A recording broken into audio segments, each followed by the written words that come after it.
With 2.7 billion users, or roughly 1/3 of the world's population, Facebook ads can reach practically any audience demographic.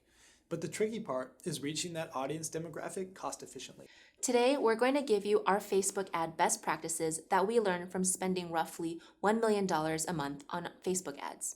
I'll show you guys how to craft the perfect static ad. And I'll be going over video ads. By the end of this video, you'll know how to make small tweaks to your ads that can dramatically lower your cost per acquisition and make your campaigns more profitable.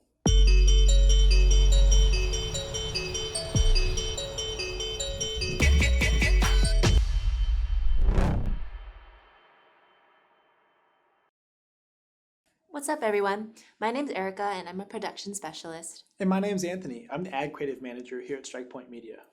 Welcome to Strikepoint Academy, where you can subscribe for weekly videos on cutting-edge digital marketing tactics to help scale your business online. If you like this video, make sure to smash that like button and subscribe to the channel below. Before we jump in, we want to let you guys know about our monthly newsletter, the Clicks to Conversions Report, where we send out our top case studies and show you the inner workings on some of our most profitable marketing campaigns. In the report, you'll get access to what's working and what's not working for our clients in real time. If you're interested, subscribe to the Clicks to Conversions report for free in the description below. Okay, let's dive in. All right, so first we're gonna go over what makes a good video ad. So what makes a good video ad? Well, number one is you have to stop the scroll. So in the first 5 seconds, your hook has to be really strong. So imagine if you're scrolling down on Facebook, is your hook gonna make you stop scrolling on Facebook? If it's not gonna make you stop scrolling, it's not gonna make anyone else stop scrolling. So that's your first thing. We found that a little bit of motion in the beginning of a video ad actually helps to stop the scroll. So instead of filming here in a location like a studio, maybe you're out recording on your iPhone and you're walking around. So that motion, just having motion in the background, actually something about it helps stop the scroll. Okay, so you want to catch attention, but not too much attention. So what do I mean by that? Well, you want the right people coming into your funnel. You don't want just anyone and everyone. So for example, here at StrikePoint, we work with a lot of financial companies. And they don't want just anyone and everyone coming into their funnel. They only want investors coming in. So we have to craft our videos and our scripts to that target audience. So we don't want Joe Schmo who's never invested a day in his life. We want the guy who's actively trading, So we have to tailor our scripts to that investor. So we don't want to appeal to everyone. We only want to appeal to that target audience. So make sure you're thinking about that. Okay, so point number 3, a winning formula. So here is our formula for video ad strategy. So first we got the hook. So the hook is the beginning, it's the first 5 seconds. Does it stop the scroll? Remember we already talked about that. So the next is the problem. So what problem is your target audience having? And your product should be the solution to that problem. So it's gonna go hook, present the problem, and then present the solution. Hey, here's my product that solves your problem. The next is social proof. So you've presented a solution to their problem, but they might believe you yet. So what do you gotta do? You gotta give some social proof. You gotta give some testimonials, maybe some news reels, like maybe your product was on Fox or CNN or anything like that. So anything that gives your product credibility, however you can do that. So the next is benefits. So after you're showing your social proof, you want to give them benefits. So they're already kind of sold. They've been watching this video for a little bit. So you just got to push them over the edge. So give them those last few things about your product that they may not know yet that are like, oh, this will push them over the edge. This is another good point, a few more good points about your product. And last but not least, the call to action. So every video ad needs a call to action. So you might think that people are just going to buy your product just off of, the benefits and the social proof and everything you just said, but people aren't going to click unless you tell them to click. So you got to make sure you have a clear and concise call to action at the end of each video that tells the person exactly what to do. Click below to get the report now, something like that. Okay, point number 4, pattern interrupts. So pattern interrupts are anything that comes on screen. We can put one here, maybe here, something catchy. Pattern interrupts are anything that breaks up the video and kind of keeps people engaged. So maybe if you're talking about a quote, you'll put that quote on screen and you'll highlight it. Anything that keeps motion on the screen, keeps a viewer engaged, keeps them sticking around. Okay, point number 5 is subtitles. So Facebook, there's a crazy statistic. I think it's like 70% of people on Facebook are scrolling with sound off. So you always have to prepare for sound off. So that's why we need subtitles on every video. So does your point get across without sound? That's something you got to know. Okay, so point 6 is a catchy headline. So this is optional. Not all video ads need a headline, but it's definitely worth testing if you haven't tried it so far. So we've had ads that have cut the CPA in half because all we did was add a headline. So you got your little desktop ad and you just simply add a headline, something that's relevant to your video above the ad. Cut the CPA in half, because what do headlines do? That's the first thing that someone's going to see when they're scrolling. They're going to see your headline and they're going to stop for a few seconds. Maybe it's enough to watch the hook of your video and they'll keep watching for the rest of the video. Okay, point number 7, relating to current events. So this is really important. The more you can tie in current events and things that they're seeing on the news and in their everyday life, the more that will help stop the scroll. Because the last thing you're going to stop for is something that was in the news like 8 months ago, right? So you want something current. So if you can tie your ads into something that's happening now, it will be really powerful. Okay, number 8. This is the most underrated item on this list, and that's a good read. So whoever is on camera, you don't want it to look like they're reading a script, right? So you want them to think that they're speaking their real thoughts and they're speaking emotionally to you. So a good read is definitely the most underrated item on this list. If your speaker didn't give you a good read, make them do it again. Make them get a good read, because that will dramatically increase the performance of your video. Okay, so now that we know what makes a good video ad, let's get into it, and I'm going to show you guys some examples of some video ads that we ran, and you guys are going to pick which one performed the best. Okay, so this or that. Ad number 1, we're going to play it for you guys right now. So do you want to know what's going to happen in the future? The very near future to banks, neighborhood banks, and even national banks like this one, where most people are holding their money. Okay, ad number 2, we're going to play that for you guys now. So there's Bitcoin, there's Ethereum, there's Dogecoin, and over 10,000 other cryptocurrencies that are on the market right now. So which ones should you invest in, if any, right? All right, let me know what you guys think. Was it ad number 1 or ad number 2? I'm going to give you guys 5 seconds.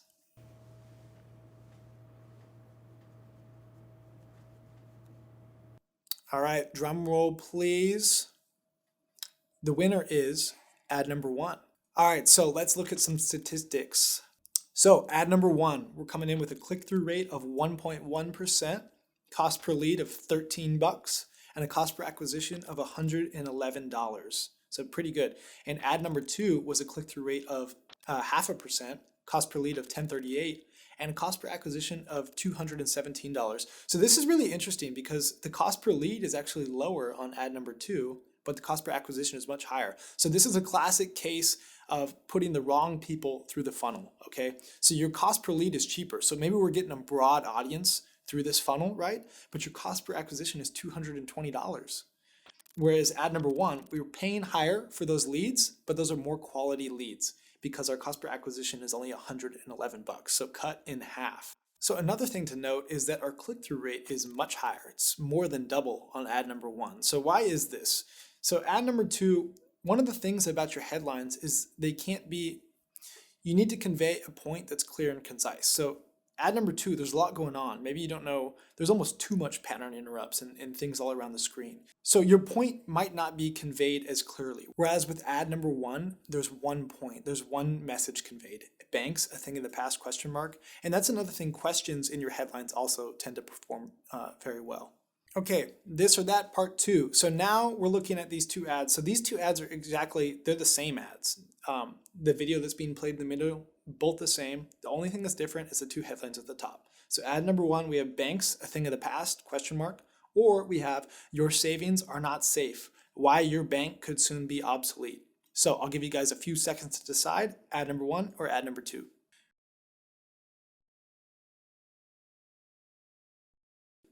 All right, and ad number 1 wins again. So this just confirms the theory even further. A clear, concise headline can win over a longer one that maybe confuses some people. So banks, a thing of the past, question mark, easy to understand, stop the scroll. Let's look at some stats. Okay, so ad number 1, click-through rate, again, 1.1%, cost per lead, $13, cost per acquisition, $111. So ad number 2, click-through rate was 0.7, so a little bit lower. Cost per lead was $14, and the cost per acquisition was $122. So the stats are actually pretty similar, but the main difference is the click-through rate. So this is probably what contributed to the cost per acquisition being just a little bit higher. So the click-through rate, 0.73, Obviously, people liked the first headline better with a 1.1% click-through rate. So that being said, we usually test about 3 to 10, anywhere from 3 to 10 headlines per video script, just because we never know what's going to perform better. There could be a dramatic increase in performance just by changing the headline. So if you guys haven't tried a format like this, I would highly recommend it. Okay, now I'm going to pass the torch to Erica to go over static ads. So before we get started, I wanted you guys to pause the video real quick and let me know which of these two ads you think performed the best. For context, this specific campaign was going out for a crypto campaign to an age demographic between 20 to 40 years old of active crypto traders or people who were interested in trading crypto. So again, go ahead and pause the video and see which one of these two you think performed the best. Before I give you guys the answer, Anthony, drum roll please.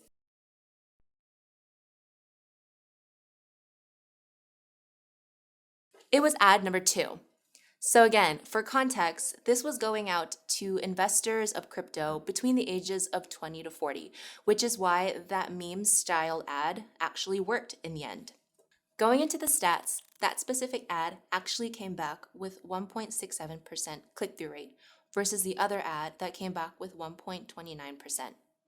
The reason being, other than the fact that it's a lot more clear and relevant to the age demographic, it actually has a lot less text on it, so it's easy for the user to easily digest once they see it. Okay, so a couple other ads we actually created for this campaign still followed the meme style static ads, but because of the fact that this campaign was being ran towards the end of the Dogecoin peak era, we actually ended up creating a couple Dogecoin ads as well, which did pretty well. So tips on what makes a great static ad. Basically a general understanding of your demographic. So going back to that initial static ad we took a look at, obviously that same ad won't appeal to a much older demographic or people who aren't even interested in crypto.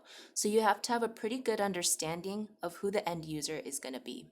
The next tip is collaboration with others. So as a designer, it's easy for us to kind of get into our heads and think that what we're creating is going to be the best thing in the entire world.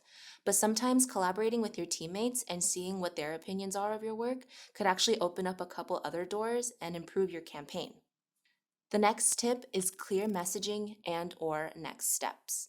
So going back to our example, it was clear that that initial ad with all the text on it seemed a little bit more cluttered and might have been a little harder to digest for the end user versus the other ad that actually did the best. It was a lot clearer in messaging and it would have fit their feed well because of the fact that it looked like a meme. Sometimes less is more and sometimes more is more. With that being said, it kind of goes into the first tip of just understanding who your demographic is. Sometimes just a simple background with a little bit of text goes a long way. And sometimes maybe your audience needs a little bit more to understand what exactly it is you're selling.